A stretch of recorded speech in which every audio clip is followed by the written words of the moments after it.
Right now at 5, a sentence 6 years in the making. How long the man convicted in a 2019 stabbing will spend behind bars.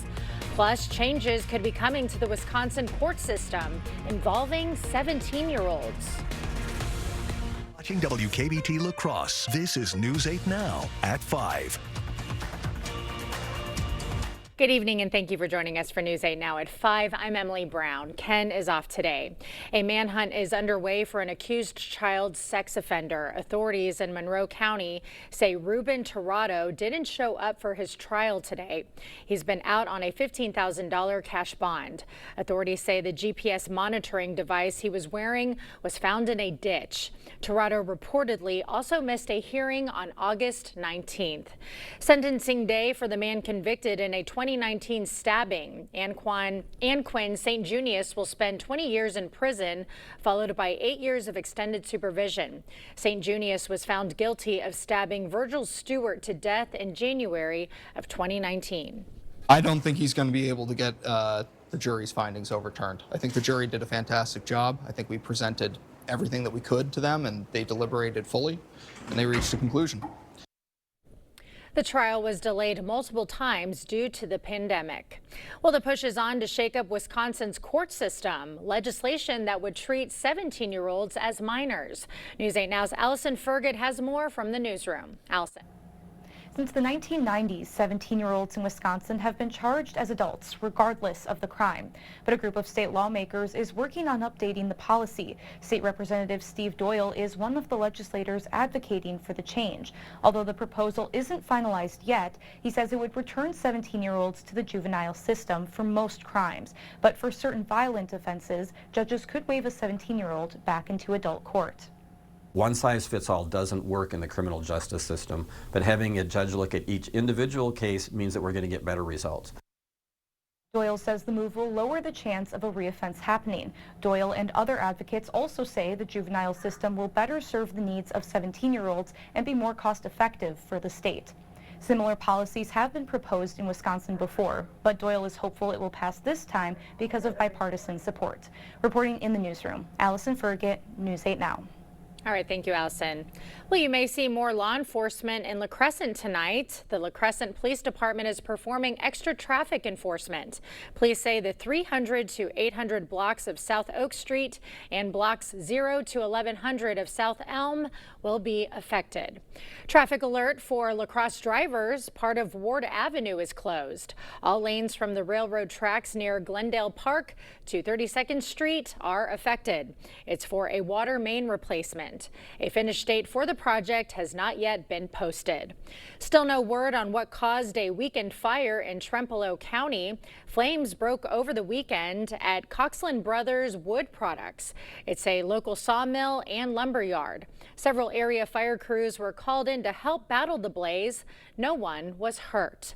La Crosse Mayor Shondell Washington Spivey signed a proclamation today in honor of a local infant. Wednesday is now Charlie for Children Day. It honors Charlie Lonning Weber. He died at a daycare at 3 months old from sudden unexpected infant death. His parents created Bubba's Fund to prevent similar tragedies. The goal to place AEDs in every state licensed child care facility in La Crosse. I want to say on behalf of myself, the mayor's office, the community, our condolences, and then also thank you very much for leading this effort to make sure that our child care centers all have AED equipment and to make sure that our communities are safe. The first benefit for Bubba's Fund is this Wednesday, August 27th, the same day as For Charlie for Children Day in La Crosse. We've definitely been dealing with a cooler stretch of temperatures out there, but this morning was the coldest that we've seen so far. Definitely a chilly start to the week out there. Let's take a look at our morning lows because they got quite cold, especially Black River Falls and Sparta. Black River Falls a low of 40 this morning, Sparta 39. Black River Falls record very close was 39, set back in 1934. So near record lows this morning in some of our cooler spots. We're looking to have another chilly morning like that as we go into tomorrow as well. Right now, 78 68 degrees in La Crosse. Plenty of sunshine still out there in Eau Claire as well, but still staying cool. 67. We'll continue to see a slow rise in those temperatures as we go into tomorrow, but today still looking to stay mild throughout the rest of the evening. Much of the area falling into the 60s if we're not already there yet.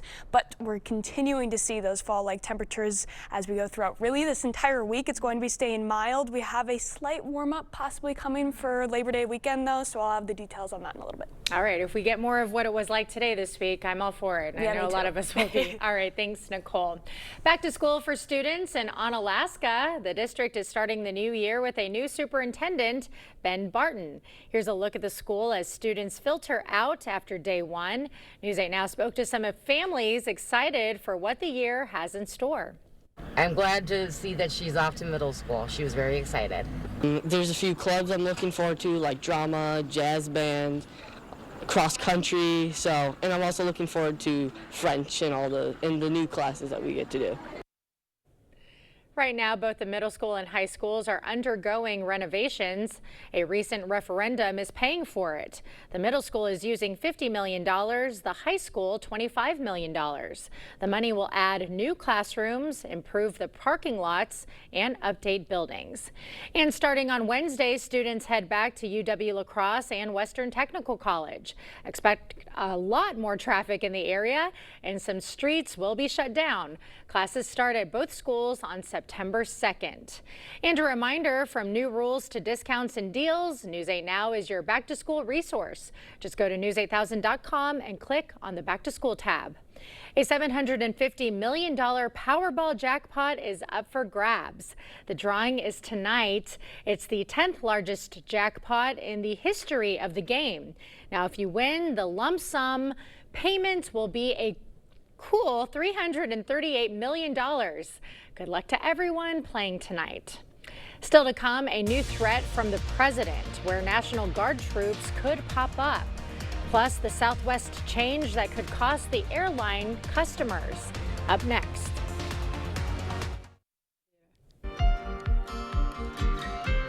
Developing out of the Middle East, a deadly airstrike on a hospital in Gaza. The health ministry there says 19 people were killed.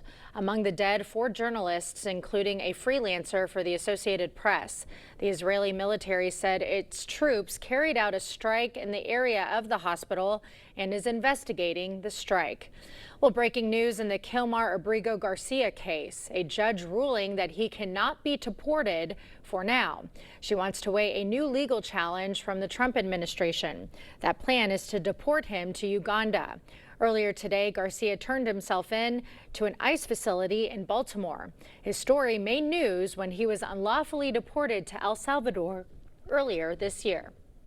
The only reason that they've chosen to take him into detention is to punish him for exercising his constitutional rights, his constitutional right to fight back against being illegally deported to El Salvador, his constitutional right to speak up through his court filings. The Trump administration claims Garcia is an MS-13 gang member. President Trump going on a media blitz for nearly 2 hours today at the White House. He covered a range of national and international issues. CBS's Erica Brown is there with details.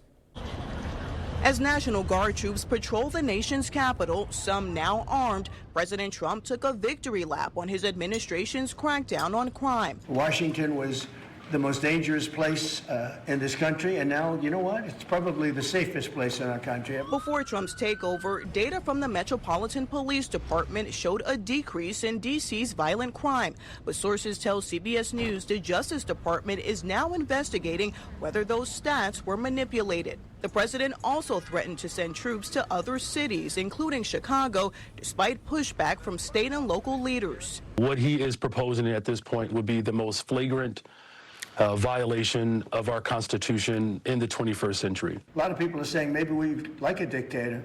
I don't like a dictator. I'm not a dictator.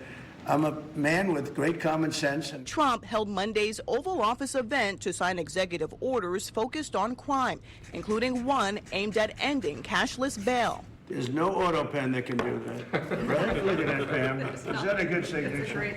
President Trump also welcomed South Korea's president to the White House this afternoon, where the leaders discussed trade and foreign conflicts. And I would like to ask for your role in establishing peace on the Korean Peninsula. President Trump also suggested the war in Gaza may soon be winding down. I think within the next 2 to 3 weeks, you're going to have pretty good conclusive a conclusive ending. And the president says he believes Russia and China are willing to reduce their nuclear arsenals after his summit with Russian President Vladimir Putin earlier this month. Erica Brown, CBS News, the White House. Southwest is changing its seating policy for plus-size passengers. Starting January 27th, flyers who take up space in the neighboring seat will have to buy an extra ticket. The current rule lets you get refunded later, but the new rule means the second seat won't be non-refundable unless the flight departs with at least one open seat, and both seats are bought within the same fare class. We'll have more news ahead, but first, we're going to continue to see these very fall-like temperatures last really through the entirety of this week, but we have a slow warming trend coming just in time for Labor Day weekend. I'll have all the details coming up right after the break. The news continues on News 8 Now. Expect more. Well, the Windy City isn't much of a problem for the winner of an odd contest. More than 60 contestants competed in the inaugural Bald Off in Chicago, a celebration of baldness to name the baddest baldy. Local attorney Tom Bertolick won over the fans with his Mr. Clean look. He was awarded a Pitbull Greatest Hits CD, a Megamind DVD, and more. Because I do Mr. Clean every Halloween. And people just love that stuff. They stop me on the street and take pictures just like they did today. I don't know if I was going to win. There were great costumes out here today. So I just did the best I could. Pretty easy for me because I'm always bald. Well, that's a lifelike replica. The organizers, a comedy group, wanted to bring people together to have a good time and laugh. Well, Britain is buzzing over Princess Kate's hair. The 43-year-old was photographed driving to church with lighter-looking hair. Earlier this year, the princess said that her cancer was in remission. Well, perfect weather out there today. Sunny, cool with a light breeze. Doesn't get much better than this, Nicole.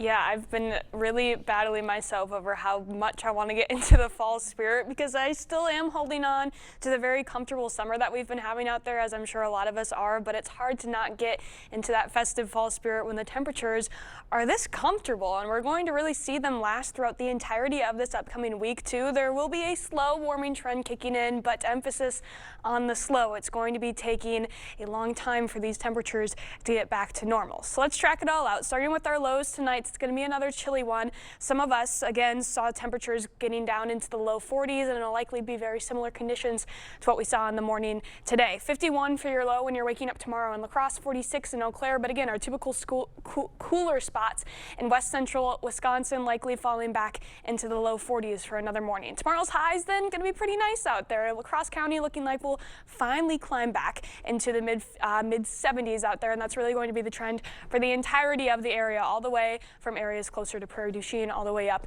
into Eau Claire, Rusk, and Chippewa counties, all climbing back into at least the low 70s. Multiple days in a row now where areas near Eau Claire and around have spent below 70 degrees. Tomorrow is looking like the first day where we can actually climb back above, but still going to be comfortable out there nonetheless and well below average. Our average now is still holding on to close to 80 degrees, so seeing highs staying in the low 70s is still cooler than average to finish this month out.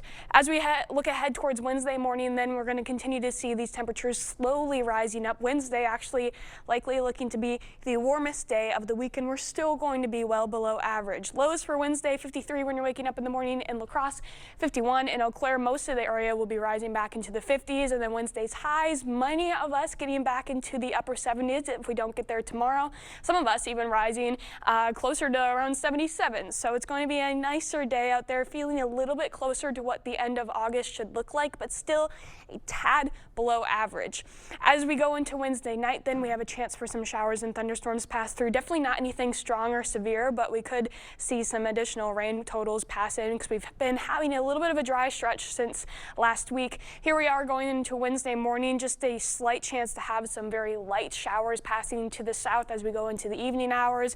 But really the main event comes into the overnight period, and even that isn't really looking that widespread. Highest chance to have some rainfall is going to be for areas north of I-94, and it'll continue to move further south as we go closer into early Thursday morning. Maybe a slight chance for folks south of I-90 to get some showers in the very early morning hours, but other than that, it's really looking to be an overnight event. Future rain totals, if it wants to load in, much of the area is really looking to see if you find yourself under one of those thunderstorms, maybe 1/4 of an inch. So overall, not really looking to see many widespread rain totals out there, and it's really looking to be our main rain chance of the week as well. Not really a whole lot of daytime chances, apart from maybe that small chance that we see some very south areas get some morning showers Thursday morning. Otherwise, after that, we get a little bit cooler again on Friday in the low 70s, but by the holiday weekend, again, we're slowly warming, get back into the upper 70s for the first day of September. It's already just around the corner. So. For Labor Day weekend. No, I'm with you. I'm a summer girl, so I'm holding on to these final days, but this taste is getting you something. It is getting you excited about what's to come. Yeah. Exactly. All right, thanks, Nicole. Still to come, no way you're having a better day than this kid. We'll show you one young baseball fan having the time of his life up next. You're watching News 8 Now. Expect more. Need something to make you smile? Well, check out this video from Seattle. A little boy versus a big bag of Cracker Jacks. A camera catching the snack attack during the A's-Mariners game. The little guy proving that no hands were needed. Having the time of his life right there. Don't spoil your dinner though, kid.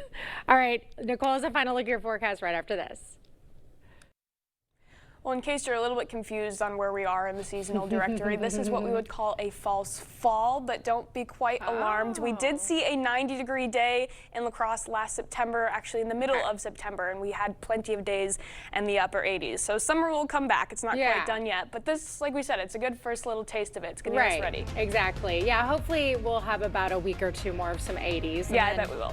Welcome fall. All right, thank you for joining us tonight at 5. We'll see you right back here at 6.